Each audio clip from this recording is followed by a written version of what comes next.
Welcome back to Our Issues Milwaukee. I'm your host, Andrea Williams. Our focus has been on the Wisconsin Center District that's made up of the UWM Panther Arena, the Milwaukee Theater, and the Wisconsin Center, which is located right there in the heart of downtown Milwaukee. And during this segment, we're being joined by members of Alpha Kappa Alpha Sorority Incorporated, the eldest African-American women-led Greek letter organization. Their 83rd Central Regional Conference is happening here in Milwaukee, and here to tell us all about that and other community events surrounding the conference is Michelle Crockett, who is serving as the General Conference Chairwoman, and Tonnie Boston, who's the Community Outreach Manager for BloodCenter of Wisconsin. Good morning, sorors. Good morning. We're happy to be here with you today. It's a pleasure to have you here. And let's start off finding out more about the Central Regional Conference that, again, is going on through Sunday, April 9th.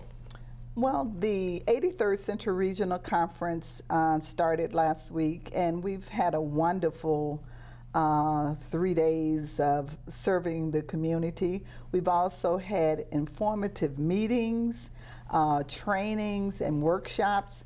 We've learned a lot.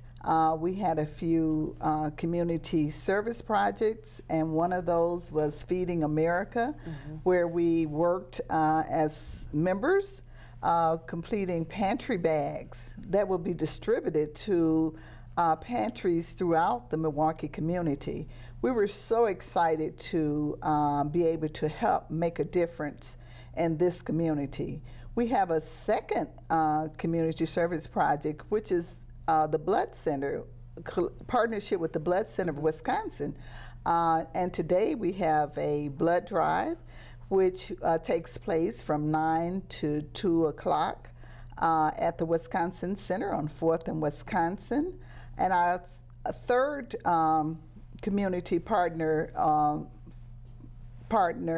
and event was the public meeting, which has taken place, and we're honoring outstanding community leaders. Okay, and I'll stop you there because we can talk about those in more detail, but I want to really focus on the number of women who are coming to the city and how that is going to help really make an economic impact on the city itself. Sure, we have over 2,500 women, 2,500 women who are here in our city.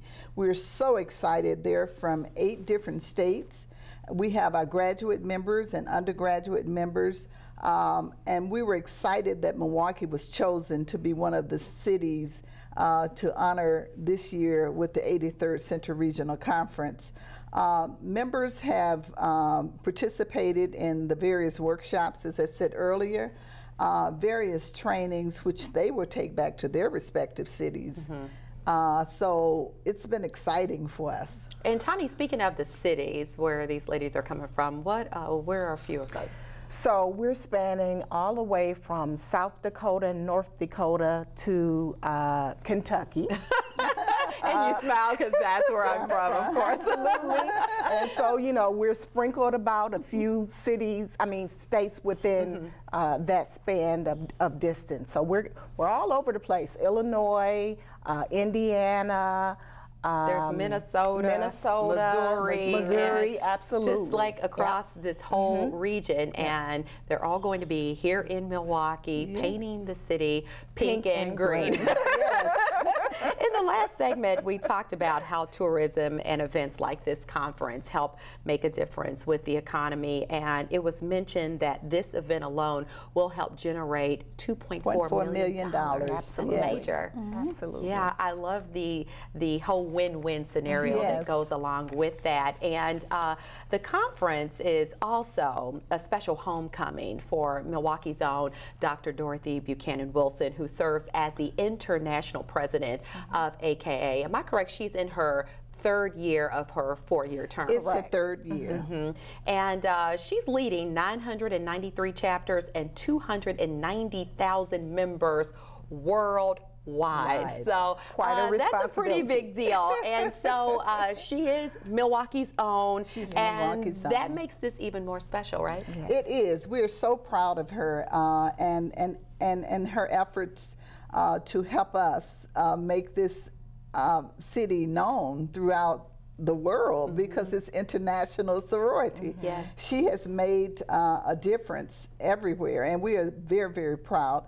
We also would like to highlight our Central Regional Director, who is responsible as well for bringing this conference to the city, and her name is Kathy Walker Steele, and she's from the St. Louis area.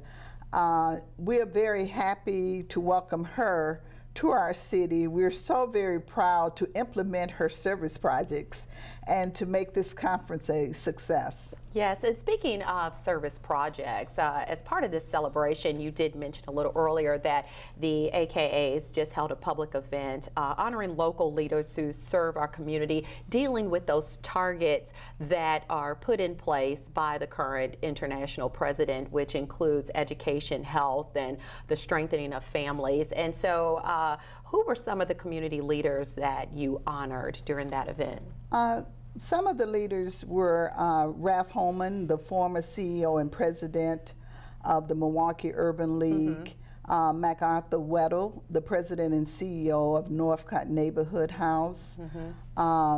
There's Will Allen from Growing Power. Yes. And then also Dr. Tito Izzard, who's the president and CEO of Milwaukee Health Services. And what's interesting about all the people that we've named just in that little bit, they've all been on this show before. So hopefully our viewers will remember all of the great things that they have been and continue to contribute to this community. And there are others who were honored as well, who continue to really make a difference. So you mentioned there are two community blood drives that were planned, and one has already taken place, and then there's one on Saturday, which is April 8th from 9 to 2 at the Wisconsin Center. And this is your baby, Tonnie, because not only are you a member of the sorority, but you work with BloodCenter of Wisconsin in putting together these blood drives and making sure that people know how they can help give the gift of life. Absolutely. You mentioned win-win earlier, and this is absolutely what it is for me. I feel like this is a golden opportunity to marry the two, my professional mission as well as my sorority, to benefit the community. I don't know if a lot of people know, but 1 in 400 African American babies across the United States are born with sickle cell. Right. And the average person living with sickle cell takes on an enormous amount of pain just to do the everyday things that you and I may do. And so they have to have about 2 to 3 blood transfusions a year. And so that is one of the reasons that we're consistently out in the community trying to have centrally located blood drives as the one that's happening today. Yes, and the Wisconsin Center is at 400 West Wisconsin Avenue. You can't miss it. But this blood drive actually falls in line with the AKA mission, which is service to all mankind. Absolutely. And when we look at the scenario that we're currently in when it comes to blood donations, we had a huge winter storm, the last one I'm hoping that we'll see. But it caused a lot of appointments to be canceled, and then you had the extended flu season. And the Blood Center, it's my understanding you like to stay 3 days ahead. And currently, where are you when it comes to having blood? Well, I want to send out a big thanks to the community. We are just at the level of making it back to that 3-day supply, but we had dropped down to a 1-day supply, so we were very much in an emergency situation.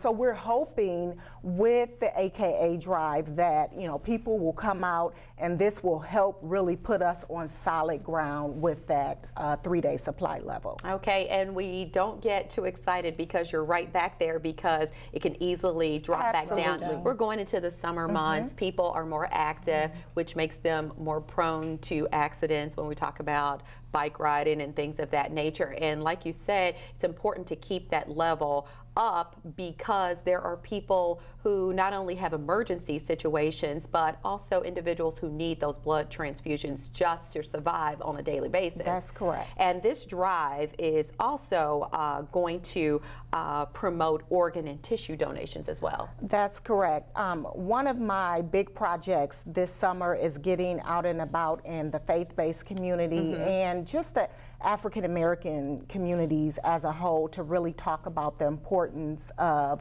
organ and tissue donation. A lot of times as African Americans, we have many reasons why we don't do it, but I just truly feel like if we knew more, if we were educated about the importance, then we would comply. We held earlier last year a focus group where we brought in about 33 African Americans from the Milwaukee community, and they were very intrigued, and most of them said, you know, why don't we know about this? You know, how can we bring this to the community? And that's exactly what we did. We picked their brains from every which way to try to find out, you know, how can we make this attractive for you? So hopefully, you know, that's what we'll be doing this summer as well. Yeah, we've had that conversation on this show, how there's so many different myths with people of color in general. Oh, yes. And so it's good stuff. I love the fact that this has taken place. We want to remind people that blood drives can be set up through churches, school groups, or you can be just like the AKAs, do it through your sorority, whatever the case, and they can go to bcu.edu for more information. Yes. Okay, yes, our call 1-877-BE-A-HERO. Thank you so much, ladies, for coming by, and all the best with this big conference that is going on and making such a difference here in our city. Thank you so much. It's always a pleasure. Michelle Crockett is the chairwoman of the General Conference, and Tonnie Boston is the Community Outreach Manager for BloodCenter of Wisconsin. Both are members of Alpha Kappa Alpha Sorority Incorporated, and for more information on AKA and its programs, visit aka1908.com. That's going to do it for today's show. I'm your host, Andrea Williams. As always, thank you for watching, and I do hope you join us again next week as we take another look at Our Issues Milwaukee. Have a great day.